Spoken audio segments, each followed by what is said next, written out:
Now, Ireland, what is going on in Ireland with the migrant situation? The Taoiseach of Ireland has said that the government must do more to engage with people who have genuine questions over the provision in the context of increased migration. Basically, people are hacked off. They're hacked off that they're losing out on accommodation, that houses are not being built for the locals, jobs, all sorts of things, violent clashes. Dougie Beattie even.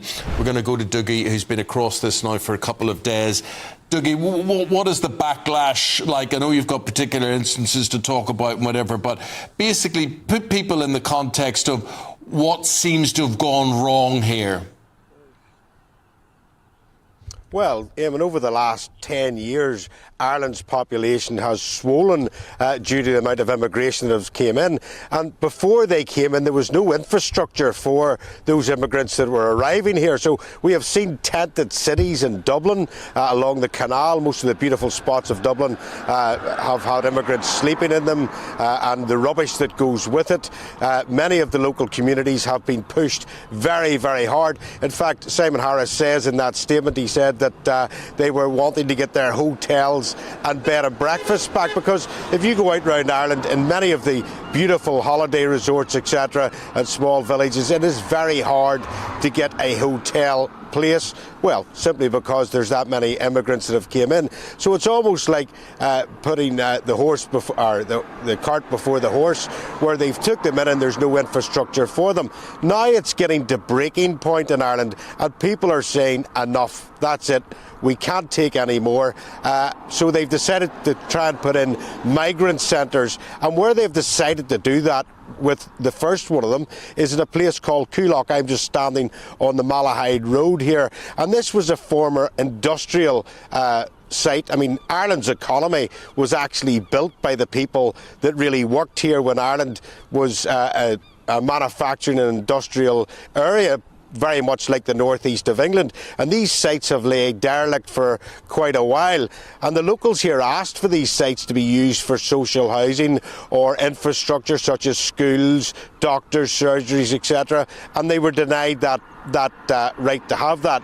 So they have now decided to put an immigration centre in here. It is said that there'll be up to 1,500 men coming into this area, and the locals have very much pushed back against this and continue to push back against it. In fact, I'm joined by one now that spent most of the day here. Dave, just you stand in there for us. Tell us, what is your problems with this? What the problem here is, right, they want to put 500 men into a building it's not suitable for purpose. For starters, an asbestos roof in there. Asbestos is a very highly dangerous substance. Like.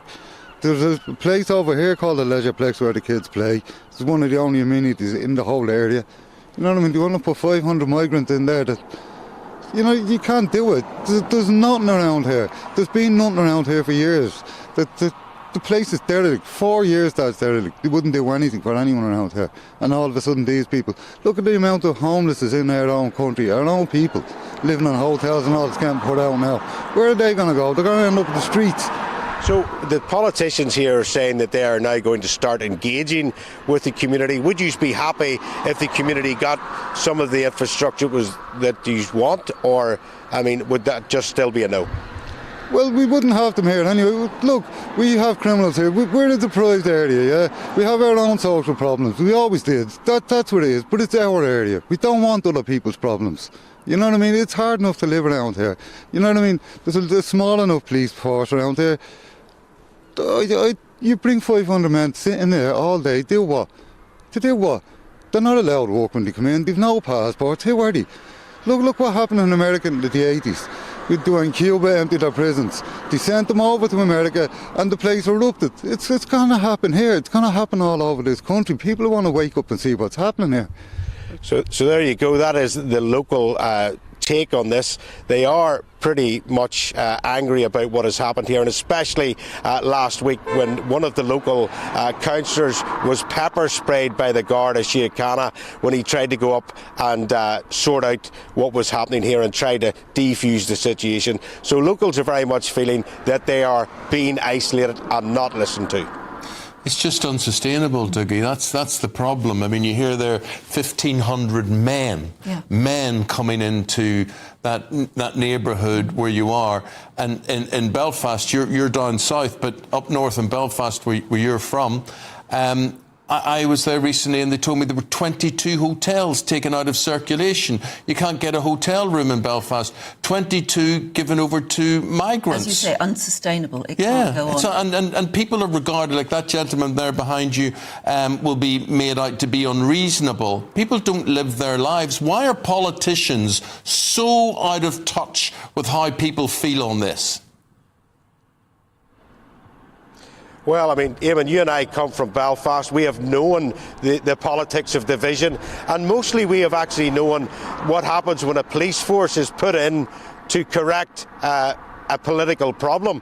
It usually villainises the police force to both communities that are there, and that causes more problems down the line. So really what they have to look at is, do they stop taking immigrants until they have the infrastructure in place, or do they try and push this through? And it very much looks at this stage as if the Irish government are going to take the European directive to push through this immigration plan. And it has caused a 3-month standoff in this area, and it is really coming to a head now.